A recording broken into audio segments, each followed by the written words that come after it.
Smartphone धरुले हो जातु सावधान। स्मार्टफोन नहीं पारे पिलांक जीवन। छोट पिला माने होई पारंती मानसिक विकृतिर शिकार।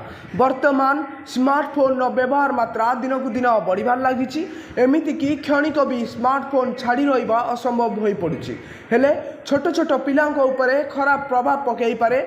एमिति कि स्मार्टफोन व्यवहार रे जाई पारे छोट पिलांक जीवन।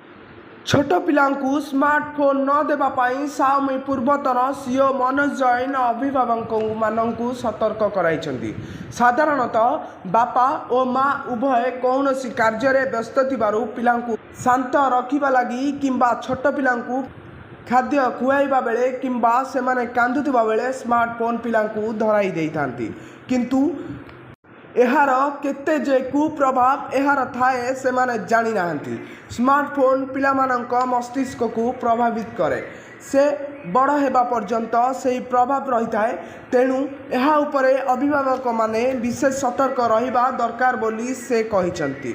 अमेरिकार एक गवेषणारू जना पड़िछि से जेउ छोट पिला माने स्मार्टफोन किंबा टैबलेट व्यवहार करंती से माने बड़ हेले सेमानंकठारे मानसिक विकृति देखा देवार आशंका रही है। ब्यूरो रिपोर्ट जागृत 24 न्यूज।